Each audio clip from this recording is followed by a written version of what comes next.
we saw the greatest wealth transfer in human history from the poor to the rich. And now the rich are admitting that maybe all the things that they did over the last 2 years were not necessary, but they don't give the money back, the property back. You see, the Great Reset, Davos, this year I was going to go out of disgust. I'm just not going to do it anymore. Because what are they doing? They're saying you'll own nothing and be happy. All the farmland is going to be owned by the rich people and the big companies, multinational companies, international funds. All of the supply chains run by a small group of hyper consolidated entities that are transnational. Don't give a fuck about the little person. The retail side, people are opting out. Problem is, there's less money on the retail side now than on the institutional side. If you look at the selling rates of crypto, what's happened over the last 6 months is institutions have been dumping their crypto.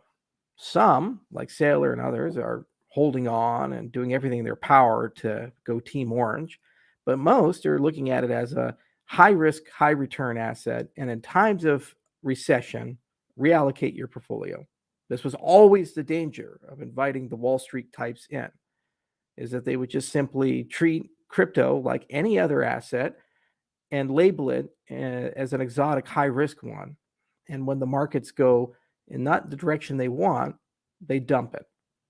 The retail people are holding because they are opting out of a global system that's unfair, a global system that's frankly rigged. I've seen it myself. I've been in the meetings. I've talked to the people everywhere I go.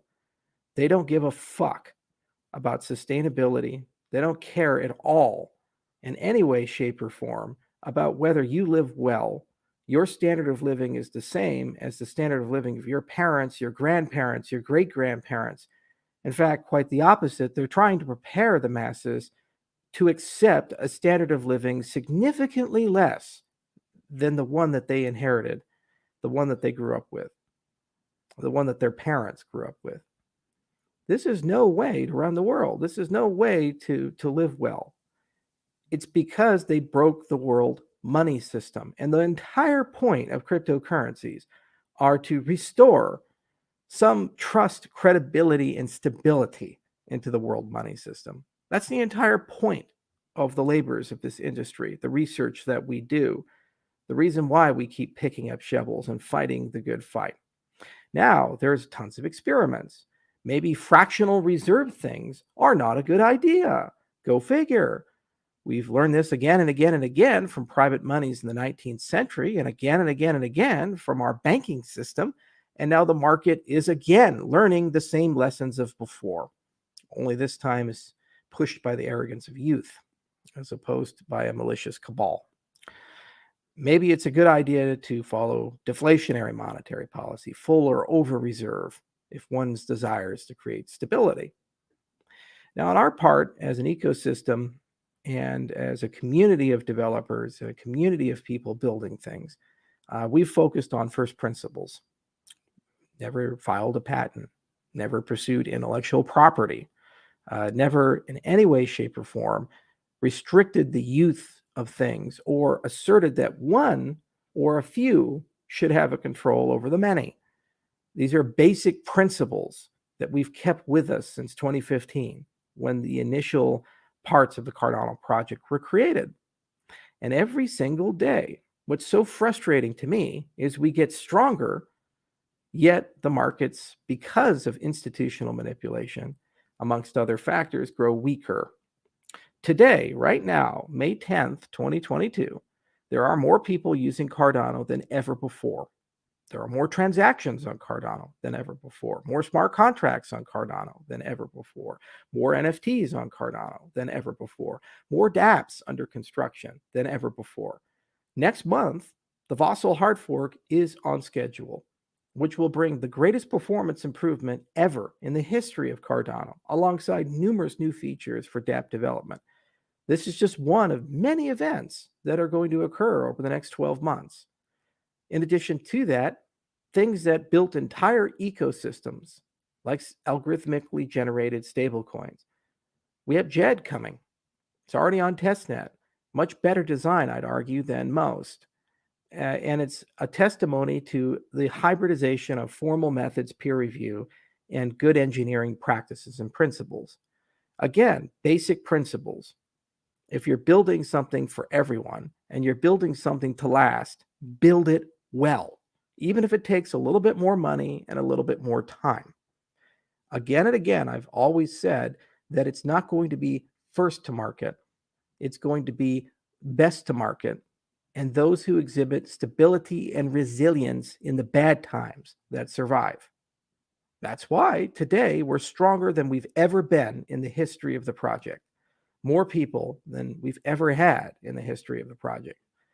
Yet that will not be reflected in the media, the prices, or the current atmosphere because it's one of fear, greed, and it's one that doesn't seem to care about basic principles. But here's the thing, the fair weather people in all those cycles, they get drowned out. And the people who stay behind are the people who are here for the long term. And our community, in my view, is the best because they get it. They've gotten it from the very beginning. We have to do better. We have to leave behind something to those who come after us, which was better than what we found. As Augustus Caesar said, he found his city in granite, left it marble. And we want to do the same. So we look to the future. Consensus is coming. We're going to be there. The community is going to be there.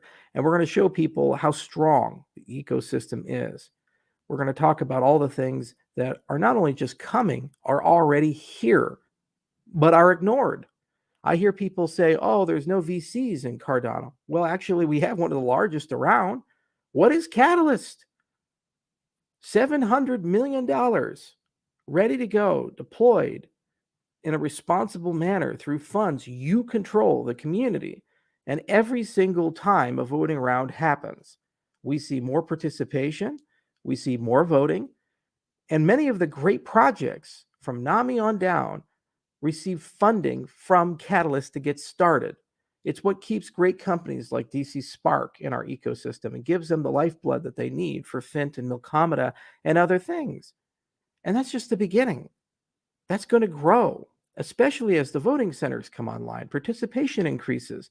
We will see thousands of projects launched in the long term every single year just from that. And here's the difference.